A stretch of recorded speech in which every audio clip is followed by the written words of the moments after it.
Good afternoon. I'm Adrian Rimmer. I'm Nicola Steen. And this is the last of our pop-up COPs during the COP process, but we will have a wrap-up next week on Wednesday. And I was saying to Nicola earlier on, it's amazing, you know, we've had 20 different guests over the 2 weeks that have given up their time to present on this. And we're incredibly grateful for that. The final two of those 20 being, and I'm not counting Alessandro multiple times because he's been on so many, which we're grateful for also, are our guests today. Nicola, you'd like to introduce them? Yeah, thank you. So yeah, we do have Alessandro Vitelli, our wonderful roving reporter, who will tell us what's going on in Belém at the end of the negotiations. We have Yassine Lockhart from South Africa, from the Banking Association of South Africa joining us, and Lorenzo Sá, who is with Clarity AI and various other positions, including working closely with Principles for Responsible Investment. So we're just going to do a little bit of housekeeping before we start. Wanted to thank EBRD for sponsoring these events. Thank you so much to Giampiero Nacci and his colleagues for that. And also, if you've been enjoying this, and it would help us to have people following and more people following, because we popped up, we're new.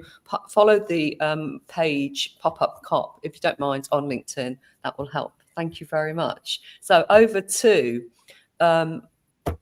Alessandro. What's happening in COP? Thank you. Well, as you probably know by now, we had a small barbecue at the COP yesterday, and there was a sudden flash fire at one of the stands, and it quickly got out of control and then was very quickly brought back under control, but it looked spectacular. It looked really quite something on the footage you'll see on TV, but it really wasn't that big. But they did evacuate the COP very quickly. We hung around for a while, waiting to see what would happen, and then they said, no, it's shut for the day. So COP was closed at about 3 o'clock yesterday. No further negotiations took place.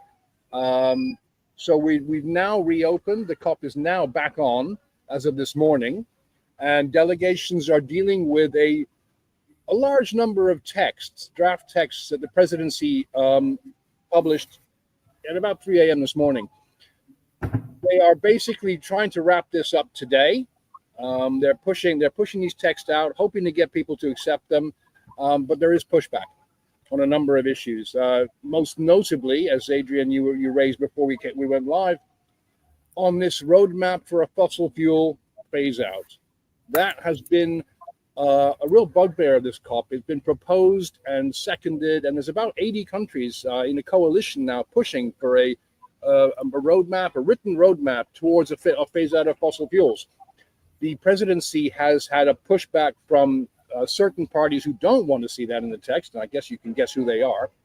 And so at the moment, that whole issue has been parked off to one side while the negotiations on the texts go ahead. There are still some technical negotiations going on some smaller items, particularly to do with the carbon markets. Those hopefully will wrap up this afternoon. We do have a plenary stock taking place any minute now to review progress, review the state of the texts and where people are happy and where they're not. That will probably wrap up at around 1 o'clock local time, so 4 o'clock your time in London, after which we will wait for the next steps. So really, it's a day of hanging around, waiting to see what comes out of the negotiating rooms and waiting to see what the presidency tells us in terms of progress. So that's pretty much all I can tell you right now. Thank you. That's great. I mean, I'm just wondering, we should move to Yassine, but will this be on the IETA website? If people are saying, well, what happens over the weekends? I might not be able to wait till Wednesday. Where can they find it? Updates from you, Alessandro? Well, my updates are being published on the IETA website every day. And they go up around about midnight local time. So it's about 3 o'clock in the morning London time. We are focused very much on carbon markets. And so we angle our coverage towards those. But there's a general overview of the situation at COP as well as some nice photography by yours truly. And so that's IETA, which is IETA.org, correct? .org, that's correct, yes. Okay, thank you, Alessandro. Go to Yassine, yeah? Yassine, welcome. Thank you so much. We've met at 2 COPs now through your MD. Bongi is a personal friend of mine. And we were introduced that way, and we've had very interesting discussions. I'd like you to talk about why you've been to COPs, why they're important to your members, what the Banking Association South Africa does, who you represent, and then I think also you've had the G20 and the B20 with you this week, and you've got some thoughts around that. So you take the stage. Thank you so much. Thank you, Adrian and Nicola, for having me. And fittingly, we're having a thunderstorm just rolling into Johannesburg, so fitting for this conversation. So apologies for any background or disturbances. So the Banking Association, we are representative of all the commercial banks in South Africa. We have about 36 members. Primarily, most active, most involved is our top 6 banks, but we also have smaller niche banks that mainly focus either in niche retail or commercial markets. In addition to that, we have international banks with a local footprint. I look after sustainability at the association. So sustainability for us is, very broadly speaking, covering ESG, but we have a priority on climate.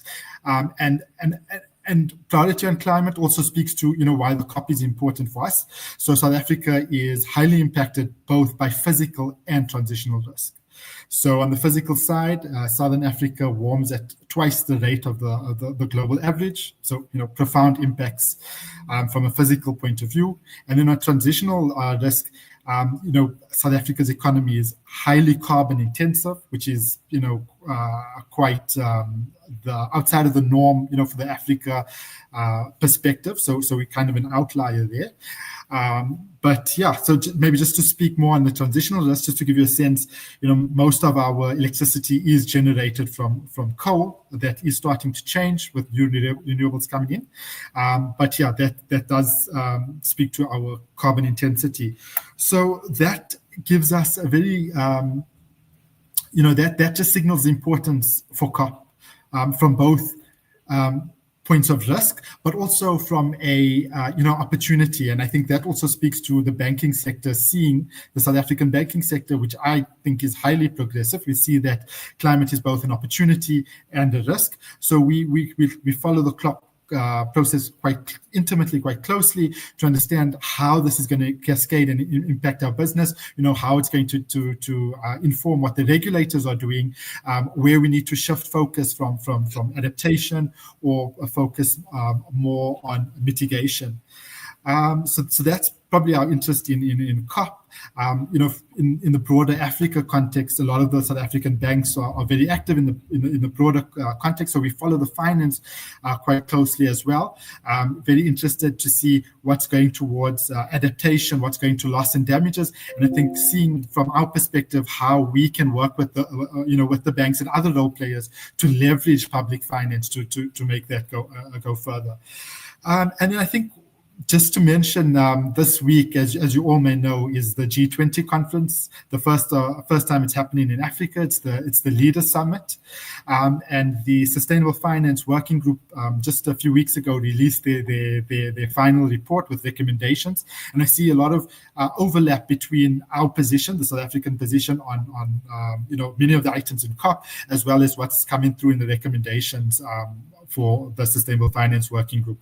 If I could just touch on the 3 priorities that we as a country highlighted during this process. So the first is to strengthen the global sustainable financing architecture. So how do we get all the role players, the DFIs, the private sector banks, multilateral funds to speak the same language, to as I mentioned earlier, to how do we leverage funds? How do we create standardization? So quite an important topic for us. And then the second priority was how do we scale up adaptation? We know we're not going to probably meet our targets in terms of the Paris Agreement, so adaptation becomes a very important topic. And we know most of the funds and monies are flowing to mitigation. So how do we then look to push more finance flows towards adaptations? And I think that the Sustainable Finance Working Group made a number of recommendations. Again, how do we get finance flowing in this space? And then, Nicola, I think the third area is one that you'll be particularly interested in, and I know it's an area that you know far more than me.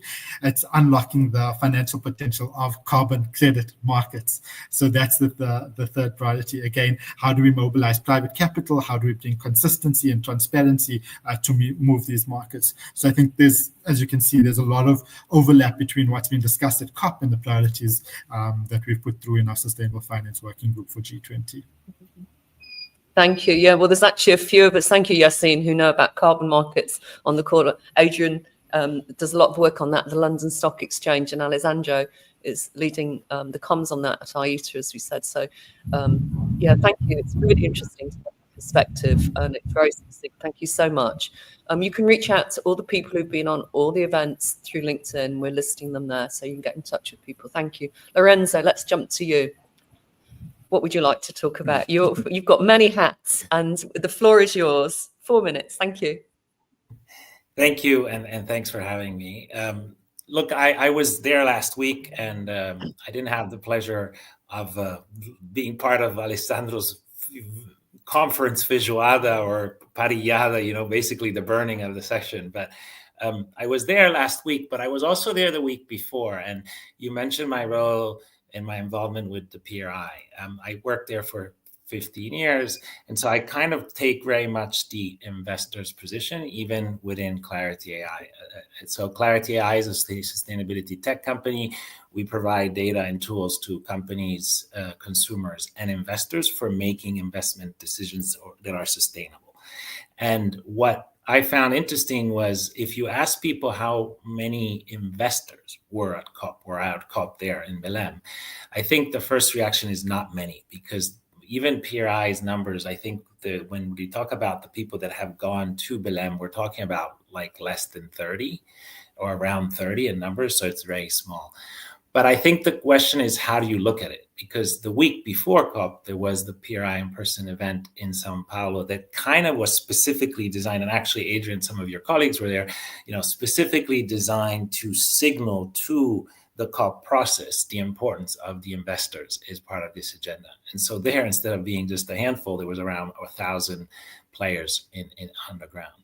So I think, to me, it's an interesting way of thinking of the COP processes and how do you signal backing the investor and the business community while not disrupting the process of the COP altogether. So there might be actually, though Lula was criticized for this, I think there might even be some innovation or some thinking of how do you signal things without overwhelming the delegation. I do think that going to Belém was right, though I think it is difficult for a number of different reasons, including the logistics and everything that I lived, and I'm sure, Alessandro, you're living in person. I think if you want to work with emerging markets, you need to be willing to, to recognize what it means to be in emerging markets, how hard it is. And so I think that model was a good model. And maybe one last reflection on my side, and then I'll hand over, is we work a lot with AI. And I found it very interesting to see how the conversation in Sao Paulo with investors was very much risk focused. What are the risks of using AI?